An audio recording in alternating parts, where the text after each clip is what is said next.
Le paysage togolais scruté d'en haut. Et vu d'en haut, le territoire est parsemé de couverts végétales et offre une attraction. Et le savez-vous? Savez-vous que le quart de la superficie du Togo est occupé par la forêt? Eh bien oui. Les derniers inventaires ont permis d'apporter la précision.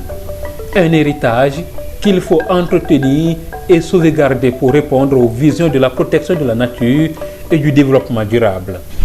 Et les politiques adoptées ces dernières années veulent insuffler au secteur un nouveau dynamisme en vue de garantir à la forêt sa triple fonction écologique, économique et sociale.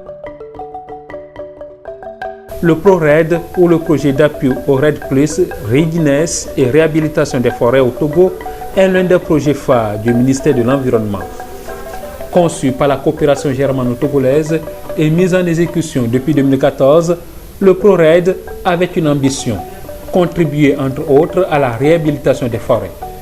5 ans sont passés et il faut questionner les résultats sur le terrain. Nous partons de ce point du Togo dans la région centrale. Au-dessus de nos têtes, un impressionnant couvert végétal. Dans cette partie de la préfecture de Tchamba, des forêts communautaires connaissent une nouvelle méthode de gestion. Pour nous en acquérir des stratégies développées, notre travail de terrain commence à partir d'ici, la direction régionale de l'environnement. Bonjour, bonne arrivée. Merci beaucoup. Et le voyage. Nous avons commencé par l'inventaire forestier national qui nous a permis d'avoir l'occupation des sols. Avec toutes les activités qui s'alignent, on aboutit à un plan d'aménagement durable. Après ce plan, qui suit un certain nombre de séries, il y a une série d'aménagements à cette découpe, calcul de volume, rotation de 15 ans, nous dégageons un certain nombre d'activités, en commençant par la cartographie participative, la légalisation des forêts, inventaire d'aménagement, et on déroule toutes ces activités. Après ce comité, nous passons au marquage des arbres au niveau des assiettes de coupe. Quand on finit le marquage des arbres, on fait un certain nombre d'activités avant d'arriver à l'exploitation de la ressource. Arrivé au niveau de ces forêts, vous verrez plus de détails par rapport à ce qu'on appelle exploitation de la ressource. Et nous partons d'abord pour le canton d'Alibi 1 dans la préfecture de Tchamba. Premier contact, le bureau de gestion de la forêt communautaire. Cette forêt a été créée en 2007, mais nous avions l'idée de préserver cette forêt depuis longtemps. Et par les troubles sociaux, nos halogènes rentraient, ils dévastaient. Mais c'est en 2007 qu'on a repris de préserver cette forêt. Et notre feu, le chef qui est décédé, c'est lui qui était notre président. Et c'est lui qui avait commencé. Et après, nous aussi, on l'a emboîté le pas. Et jusqu'à présent, maintenant, on a eu gain de cette forêt. Et maintenant, cette forêt nous a apporté. Ça nous a apporté beaucoup. ProRED, surtout c'est le projet là qui nous a bien montré les directives. C'est lui qui nous a vraiment montré comment on doit prendre, comment on doit suivre. Et jusqu'à présent, nous sommes au bout de ce qu'on a eu maintenant. Les explications préliminaires sont confirmées par nos images de drone. À l'intérieur, des panneaux et piquets nous renseignent sur les limites de cette forêt qui s'étend sur plus de 5000 hectares. La première assiette, selon le pisteur des lieux, débute à partir d'ici. Nous sommes dans la faune locale aujourd'hui, c'est vendredi à Alibi 1. Bon, là où nous sommes là, c'est là-bas qu'on appelle Agbaouliga. C'est un margot, la tête là qu'on appelle Agbaouliga. Nous sommes là-bas, là où on est en train de scier aujourd'hui, quoi. Donc à part ça aussi, notre faune là, c'est commencé à Goumna et Mono. À Mono. Après, dans la forêt, à Blaye là aussi, c'est Aguna et Mono encore. Mais la limite des forêts à Boulaye, c'est Ogumili. Ogumili, et ça s'arrête et Danga Danga. Et au cœur de cette terre, les vrombissements des machines en disent long sur la vie, l'animation et l'ambiance qui y règne.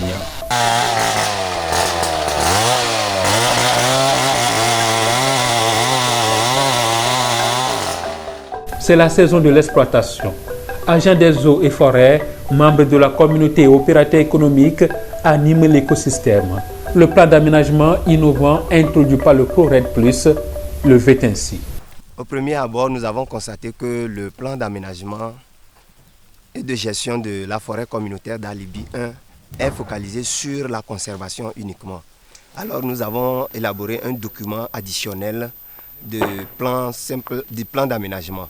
Alors à partir de ce plan d'aménagement, de ce document additionnel plutôt, le document additionnel nous a permis de pouvoir valoriser les ressources dans la forêt communautaire de Alibi 1. Donc à partir de ce document, nous avons fait le zonage où on a sorti 3 zones d'occupation de la forêt communautaire. La zone de conservation, la zone de protection et la zone de production. Alors on a pris la zone de production qu'on a subdivisée en 15 parties, approximativement à 206 hectares par partie. Donc ce qui fait 15 assiettes annuelles de coupe. Et chaque assiette annuelle de coupe n'est exploitée qu'une seule fois, tous les 15 ans. La communauté en mesure les atouts. Le travail que la GIZ a fait, on dira que c'est à cause d'Alibi qui sont venus. Parce qu'on a su à gérer durablement la forêt. Puisqu'on a essayé de découper notre forêt communautaire en zones. Après le plan d'action ou un plan opérationnel, il nous a montré comment on va découper les zones pour exploiter. Nous avons coupé jusqu'à 15 assiettes. Ça veut dire que nous allons exploiter comme aujourd'hui jusqu'à 15 ans.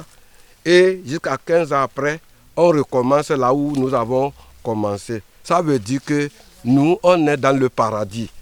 Parce que le village, déjà avoir des ressources pour son village propre, je sais que nous, on a fait un pas dans la décentralisation.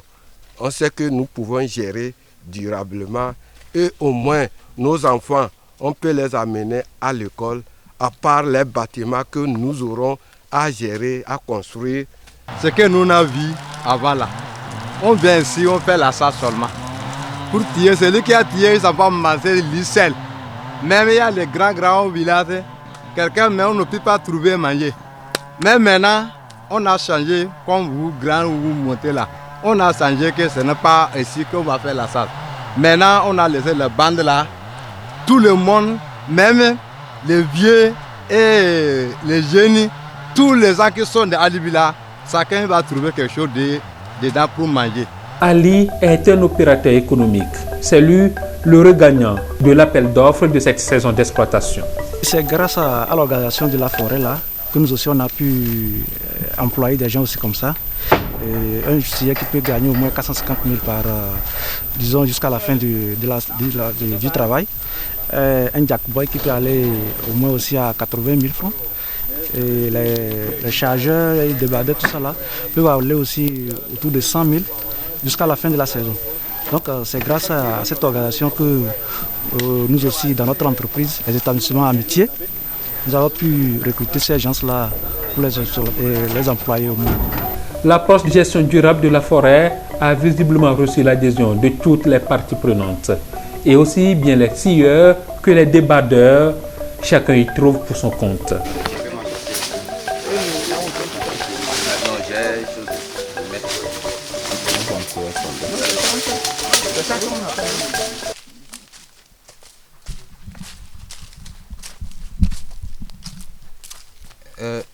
Notre rôle en tant qu'agent des eaux et forêts sur le terrain, c'est d'abord de suivre les scieurs afin qu'ils ne sortent pas de l'assiette d'exploitation, c'est-à-dire qu'ils n'aillent pas au-delà des limites qui sont autorisées par l'administration forestière. Et secondo, de prendre les données dendrométriques de l'arbre, c'est-à-dire de prendre les mensurations. Dans notre travail, nous avons au total 5 fiches que nous utilisons au cours de notre travail. Il y a la fiche volume. Sur cette fiche-là, ça nous permet de décrire les mensurations des arbres que nous avons prises.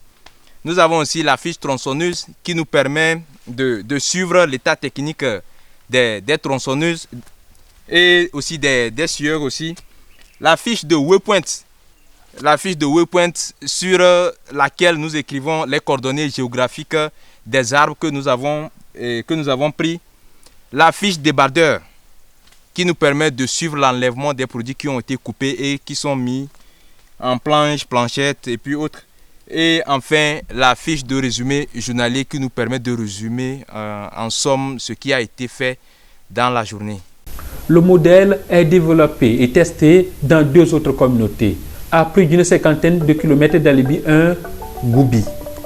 Ici aussi, la mise en œuvre du ProRed a permis de rapprocher les communautés entre elles et autour d'un héritage commun, la forêt. Entre les policiers de la forêt et les populations, une parfaite symbiose saute aux yeux.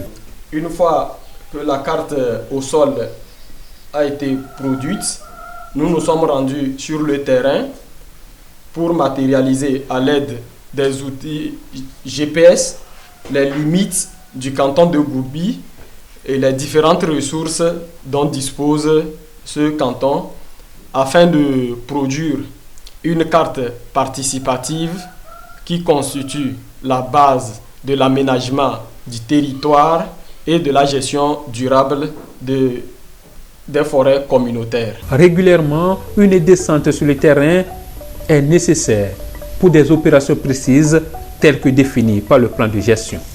Les points bleus que vous voyez sont des bois vivants qu'on doit exploiter et les points rouges, c'est des bois énergie à exploiter. Et donc tout de suite, nous allons demander au chef Acha de nous traquer le point PE07. Bien reçu, mon lieutenant. Ok, l'azimut à suivre au niveau du PE07. On prend l'azimut ouest. L'élaboration de ce plan système de gestion va nous conduire au zonage de la forêt. Et nous avons 3 zones. Nous avons la zone de conservation où aucune activité humaine n'est autorisée. Nous avons la zone de protection qui prend en compte les cours d'eau, les différents cours d'eau qui se trouvent à l'intérieur de la forêt. Et puis nous avons en dernier ressort la zone de production où toutes les activités de développement peuvent être menées par les communautés.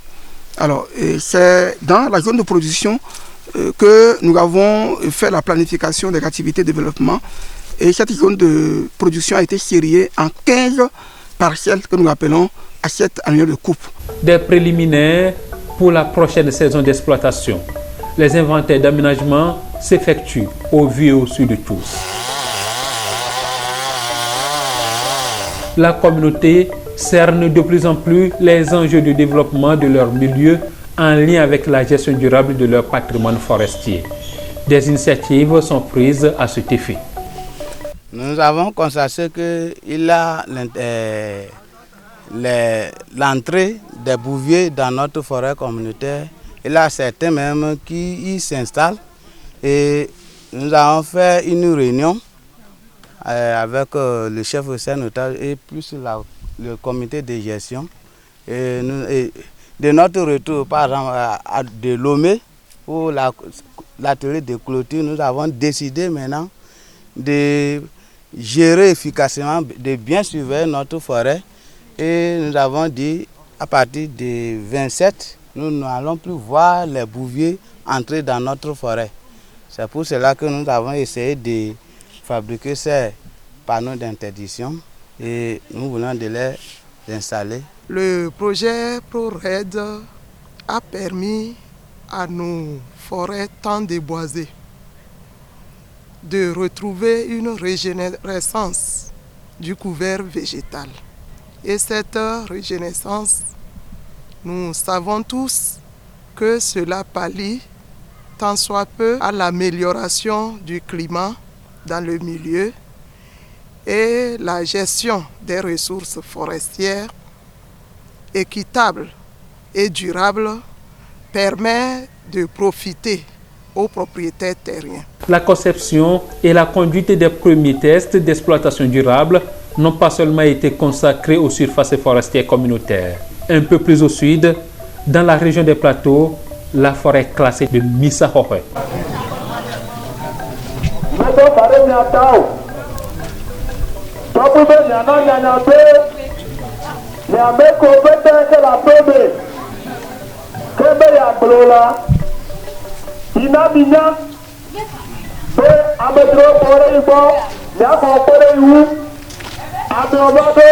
C'est l'appel à la réunion du comité de gestion.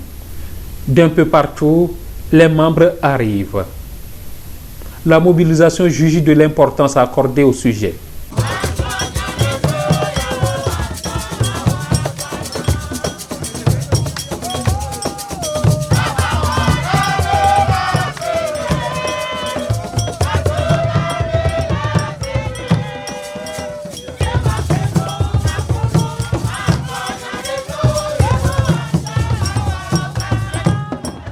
À chaque rencontre, comme celle-ci, quelques instants sont toujours consacrés à une causerie débat avant toute activité sur le site. Ailleurs, comme ici, on capitalise les acquis du projet axé sur la cogestion. Ce plan directeur forestier régional est un outil d'orientation pour aider tous les acteurs intervenant dans la gestion des ressources forestières à faire une bonne planification des surfaces forestières. Pour l'administration forestière au niveau de la région des plateaux, avec les 32 aires protégées pour une superficie de près de 140 000 hectares, ce plan est le bienvenu pour favoriser une bonne planification des activités de gestion des ressources forestières.